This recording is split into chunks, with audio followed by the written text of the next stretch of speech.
Hey there, welcome to Life Wisdom, your friend for figuring out how to keep going strong past 70.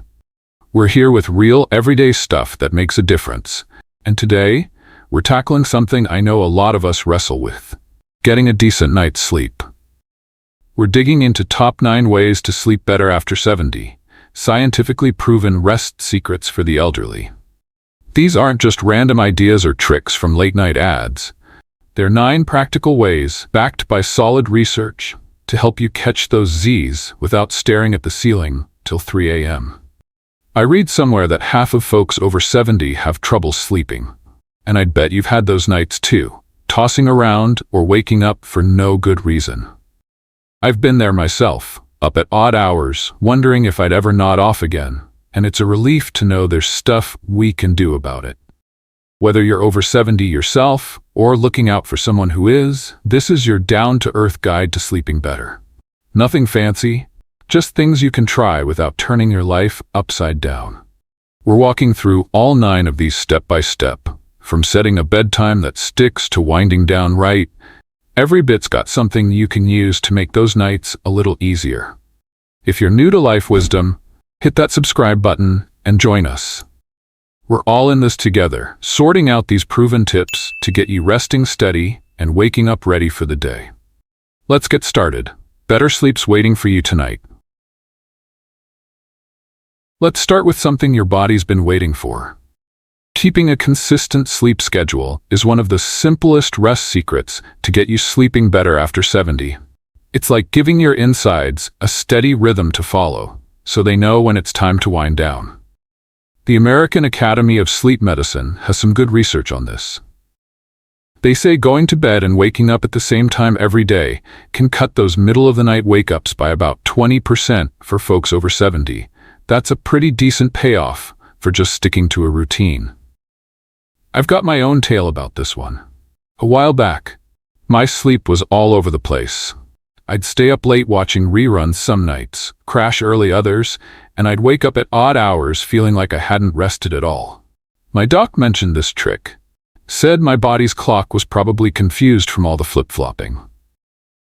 So I gave it a shot, picked 10 p.m. to hit the sack and 6 a.m. to get up, even on weekends when I'd rather snooze till 7.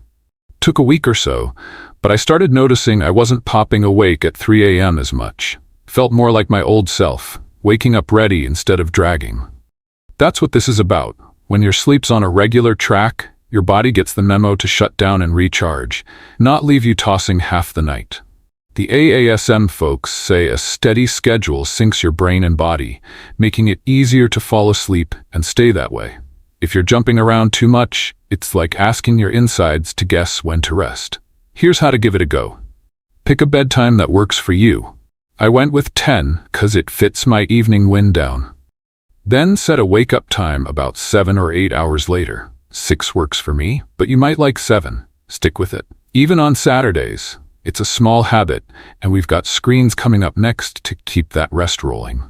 You're tough for in those restless nights. A steady rhythm's your body's way of settling in. My doc put it plain: routine rests you right. Now that we've got your sleep clock ticking steady, here's something that's been keeping a lot of us up longer than we'd like. Turning off screens before bed is a rest secret that can really help after 70. It's like telling that glowing TV or phone to quit messing with your wind down time. Harvard Health has some solid research on this. They say shutting off screens about an hour before bed can boost your sleep quality by 25%. And here's a neat little tidbit. That blue light from your set tricks your brain into thinking it's still daytime, keeping you wired when you're ready to rest. Let's try something right now. If you've got a remote or your phone handy, grab it and turn it off with me. I'll wait a sec while you hit that power button. Just give it a quick press and set it aside. Go ahead, I'm shutting mine off too. There, feels like a little win already, doesn't it? I used to be glued to the late news myself. I'd sit there till 11, watching every story, figuring it was no big deal, but I'd lie in bed after with my eyes wide open, wondering why I couldn't nod off. My doc clued me in, said that light's like a jolt to your brain, keeping it buzzing when it should be settling. So I started switching it off earlier. Swap the screen for a book, or just sitting quiet. And I'll tell you, I'm drifting off faster these days. Not staring at the ceiling half the night. That's what this is about. When you ditch the screens, your brain gets the signal it's time to rest, letting your body ease into sleep instead of fighting to shut down. Harvard says cutting that light helps your sleep hormone kick in, making it easier to doze off and stay that way. If you're glued to the glow too late, it's like asking your mind to stay up for overtime. Here's how to make it work. Turn off the TV or phone by 9 if you're aiming for a 10 p.m. bedtime. I've been doing that, and it's a game changer. Or swap it for a book or a radio on low. I've got an old Western I'm halfway through now. Or just sit with a cup of tea and let your eyes rest. It's a small switch, and we've got room vibes coming up next to keep it cozy. You're tougher than that late-night glow. A little breaks your brain's way of settling down. My take? Darkness calls you to sleep. Now that we've turned off those screens, here's a rest secret that's all about where you sleep. A cool, dark, quiet bedroom can make a real difference after 70. It's like setting up your own little nest that tells your body it's time to rest easy. The Sleep Foundation's got some good research on this. They say keeping your room between 60 and 67 degrees Fahrenheit, that's about 16 to 19 Celsius, can bump up your sleep quality by 15% because it helps your body cool down just right for dozing off. I've got this imaginary sleep expert in my head. Let's call her Dr. Jane. Picture her with a calm voice and a notepad, leaning in to say, "Your bedroom's more than a place to crash. Make it cool, dark, and quiet, and it'll nudge you into sleep like a gentle friend." She'd tell you she's seen it work for folks our age plenty of times. A room that's not too warm, with no stray light or noise sneaking in, helps you drift off faster and stay asleep longer without those wake-ups that leave you staring into the dark. Dr. Jane knows her stuff. This isn't about fancy gadgets. It's about giving your body the kind of space it needs to settle down naturally. The Sleep Foundation backs her up. A cooler room matches how your body slows at night, darkness kicks in your sleep signals, and quiet keeps your mind from jumping at every creak. If it's too hot, bright, or noisy, you're asking for a restless night. Here's how to set it up. Crack a window or use a fan to keep it around 65 degrees. I've got a little fan by my bed that does the trick. Then pull some dark curtains over those windows. I picked up a cheap pair, and it's like night falls right on time. Or try earplugs if the neighbor's dog barks. They're simple, and I've been sleeping deeper since. Plus, we've got afternoon moves coming up next to tire you out, right? You're tougher than a noisy night. A calm space is your body's way of easing into rest. Dr. Jane puts it plain, calm sets your rest. Now that your room's set up nice and calm, here's a rest secret that's been waiting in your day. A bit of light afternoon exercise can tire you out just right for better sleep after 70. It's like giving your body a gentle nudge to say, "Hey, let's rest tonight." The Journal of Clinical Sleep Medicine has some good research on this. They say about 20 or 30 minutes of easy moving in the afternoon can cut those nighttime wake-ups by 30% for folks over 70. And here's a little tidbit. It's like your body's own signal that sleep's coming soon. I've seen this one work with my old buddy Tom. He's 73, and a while back he was grumbling about waking up every couple hours, feeling like he'd barely closed his eyes. I'd catch him out in his yard some afternoons, and one day he told me he'd started taking a short walk after lunch, just around his block, nothing fast, maybe 20 minutes. Next time I stopped by, he was all smiles, saying, "I'm sleeping longer stretches now. Don't know why I didn't try this sooner." You can tell it's doing something. He's got a little more pep during the day, and he's not dragging around half asleep anymore. That's what this is about. A little afternoon move gets your blood flowing, wears you out just enough, and sets you up for a deeper rest when your head hits the pillow. The research folks say it boosts your sleep rhythm, making it easier to drop off and stay down. If you're sitting still all day, it's like your body forgets when to shut off. Here's how to give it a try. Take a 20-minute walk around your street in the afternoon. I go after my sandwich around 3. Keeps it simple. Or do some easy stretches in your living room. Just a few arm swings or leg lifts while the radio's on works for me. Or potter around the yard if that's your thing. Whatever fits, it's a small way to tell your body sleep's on the way. And we've got caffeine coming up next to keep things steady. You're tougher than those restless nights. A little moving's your body's way of winding down. Tom says it best. Motion rocks you to rest. Now that we've got you moving a bit in the afternoon, here's a rest secret that's been hiding in your cup. Avoiding caffeine after noon can settle your nights down after 70. It's like telling that coffee or tea to stop stirring you up when you're ready to rest. The Mayo Clinic's got some good research on this. They say caffeine can stick around in your system for 6 to 8 hours, cutting your sleep quality by about 20% if you're over 70, because it keeps your brain buzzing when it should be winding down. I've seen this one play out with my sister Sue. She's 71, and a while back she'd grumble about lying awake half the night, feeling like her mind wouldn't quit. I'd drop by some afternoons and find her sipping coffee at 3 or 4 p.m., black as tar, her usual, and she'd shrug, saying, "It's just a pick-me-up, doesn't do much." But one day I nudged her. "Sue, try cutting it off after lunch, see what happens." She switched to water or herbal tea in the afternoons, and next time I saw her, she looked brighter, saying, "I'm not staring at the dark till midnight anymore. Should have listened sooner." You can tell it's working. She's not as jittery now, and she's sleeping through more of the night without that restless edge. That's what this is about. When you ease off caffeine after noon, your body gets a chance to slow down naturally, letting sleep creep in instead of fighting to take over.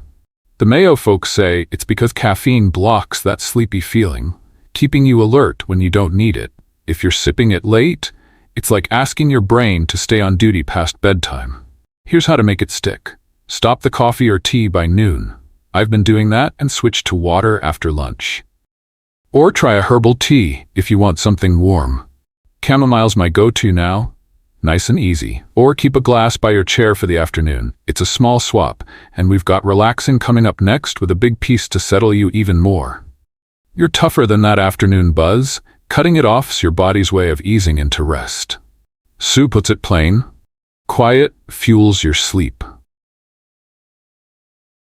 Now that we've eased off that caffeine buzz, here's a rest secret that's been waiting to calm you down. Relaxing before bed, especially with a little meditation, can settle you into sleep like nothing else after 70. It's like giving your mind a quiet corner to rest in, so it's not spinning with tomorrow's worries when you hit the pillow. Harvard Health has some good research on this. They say winding down with relaxation can boost your sleep quality by about 25%, because it helps your brain switch off and lets that sleep hormone, melatonin, kick in. I've got this picture of Grace, 74, keeping a little notebook by her bedside. She started writing down her evenings a while back, trying to figure out why some nights were better than others, and it's like a log of finding peace. One night, she wrote, "Sat quiet with the lights low, tried breathing slow, slept through till morning, no waking up fretting." Another time, did that meditation thing for 5 minutes, mind didn't race, drifted off easy. She's been at it for months now, and you can tell she's got a calm about her, not as worn out by bedtime, sleeping deeper without those restless spells. That's what this is about. When you relax before bed, especially with something like meditation, your body and mind get a chance to let go, setting you up for a night that's steady instead of choppy. Harvard says it slows your heart, quiets those buzzing thoughts, and makes falling asleep feel natural. If you're wound up till lights out, it's like asking your brain to crash land into rest. Here's how to make it work. And let's take it slow, because I know meditation might sound tricky at first, but it's simpler than you think. Start by sitting somewhere comfy.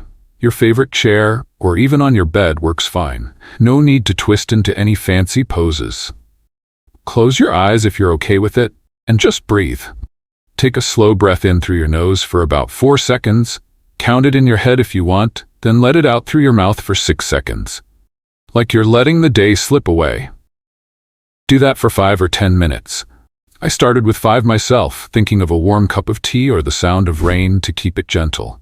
If your mind wanders, and it will, mine sure did, don't worry, just go back to counting those breaths. It's normal for us folks who've got a lot on our plates. You can pair it with a warm bath beforehand if you like. I've tried that, and it's like a double dose of calm. Or put on some soft music, something easy like waves or a slow tune to help you settle. Grace's notebook backs it up. She says those quiet minutes make her nights smoother, and I've felt it too. My heart doesn't thump as hard when I lie down now. You don't have to be good at it right away. I was all over the place at first, but even a few minutes started making a difference. And we've got a light bite coming up next to keep you steady. You're tougher than those restless thoughts. A little calm's your mind's way of easing into sleep. Grace puts it plain. Quiet sets your night. Now that we've settled your mind with a bit of calm, here's a rest secret that's been waiting in your kitchen. A light evening snack can keep your night steady after 70. It's like giving your body a little something to hold on to, so you're not waking up hungry or restless.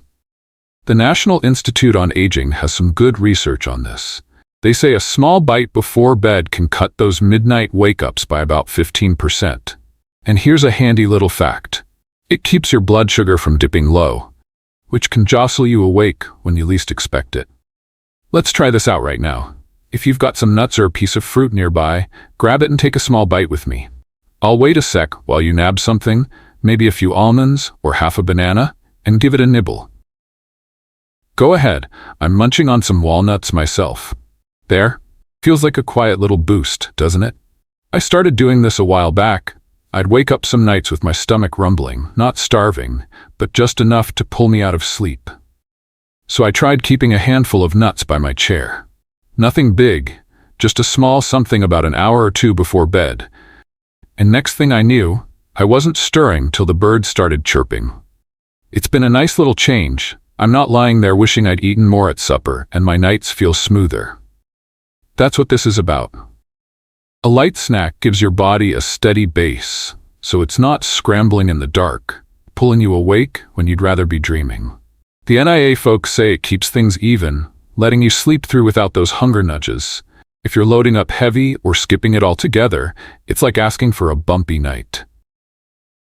Here's how to make it work. Grab a small handful of nuts about 2 hours before bed. I do almonds around 8 if I'm aiming for 10. Or try half a banana if you've got one. It's easy and settles nice. Or keep a few crackers by your bedside if that's your thing. Just a nibble, and we've got water limits coming up next to keep you sleeping sound.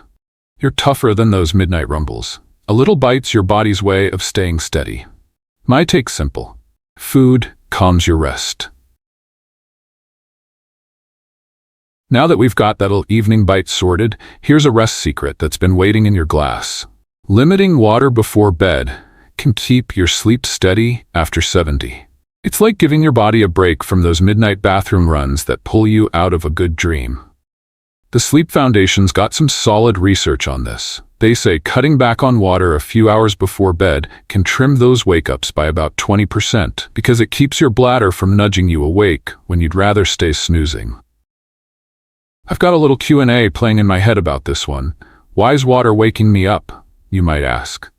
Well, I'd say, your body's still working that water through, and at our age, it doesn't hold as much overnight. Does it really matter? You bet. I used to sip a big glass right before lights out, thinking I'd sleep better hydrated, but I'd be up twice before dawn, stumbling in the dark. So what's the fix? Easy. I started easing off after supper, and it's made a difference. I'm not hopping out of bed half as much now. That's what this is about. When you limit water before bed, your body gets to rest all the way through, not interrupting your sleep with a full tank signal. The Sleep Foundation folks say it's because your bladder fills slower at night if you're not loading up late. If you're chugging right up to bedtime, it's like asking for a wake-up call you don't need. Here's how to make it work. Drink your 2 liters through the day. I keep a bottle going till supper to stay on track. Then ease off after 7 p.m. if you're aiming for a 10 o'clock bedtime. Just a sip if you're dry works for me. Or switch to a small glass with dinner and call it good. It's a simple tweak, and we've got meds coming up next. To wrap this up right. You're tougher than those bathroom trips. A little less water's your body's way of sleeping sound. My take's plain. Dry nights mean deep sleep. Now that we've dialed back the water before bed, here's a rest secret that's been hiding in your pill bottle. Checking sleep-disrupting meds can smooth out your nights after 70. It's like making sure those little helpers aren't the ones keeping you up when you'd rather be dreaming. The Journal of Clinical Sleep Medicine has some good research on this. They say some meds, like blood pressure pills or steroids, can bump up your wake-ups by 10 to 15% for folks over 70, because they tweak how your body settles down at night. I've got my own simple run-in with this one. A while back, I started a new blood pressure med my doc gave me, and I noticed I'd wake up antsy a couple hours after hitting the sack, like my legs wouldn't quit twitching. At first, I figured it was just me getting older, but it kept happening, so I pulled out the bottle one morning and read the fine print. Sure enough, restlessness was right there in the side effects. I called my doc, and we shifted it to mornings instead of bedtime. Took a few days, but I started sleeping through again, not pacing the hall at 2 a.m. That's what this is about. When you check your meds, you're making sure they're working for you, not against your rest. Keeping your nights steady instead of choppy. The research folks say some pills can rev you up or mess with your sleep rhythm. If they're throwing you off, it's like asking your body to rest with the brakes on. Here's how to give it a look. Next time you're with your doc, ask about your pills. I jot mine down on a scrap of paper to keep it straight. Or take a peek at those labels yourself. Look for words like insomnia or restlessness in the small print. Took me 5 minutes to spot mine. Or see if you can switch the timing to mornings if they're night doses. It's a small tweak, and it's worked for me. You're tougher than those restless nights. A quick check's your way of keeping sleep on track. My doc put it simple. Meds mend your rest. And there you have it. 9 ways to get your sleep back on track after 70. Straight from folks who've dug into the science to help us rest better.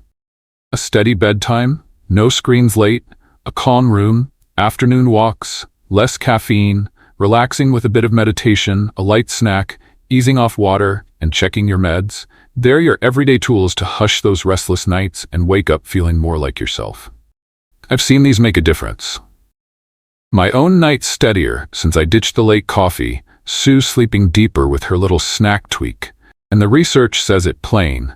These small steps can turn choppy sleep into something smooth, giving you better days too. Which one's sticking in your head? For me, it's that meditation bit. I didn't think sitting quiet for 5 minutes would settle me down so much, but it's been a real help lately, and I'm sleeping longer stretches now. You don't need to change everything tonight. Just pick one that feels right. Maybe try shutting off the TV early or grabbing a few nuts before bed and see how it goes. Every little bit's a step toward nights that work for you. So here's my ask. Which one's catching your eye? Drop it in the comments below. I read every single one, and I'd love to hear what's clicking for you or what you're already trying. If this gave you a nudge, maybe a little hope for a better night. Hit that like button and subscribe to Life Wisdom. We're all in this together, sorting out these simple ways to keep our sleep steady and our mornings good. Here's to you and plenty of restful nights ahead. You've got this.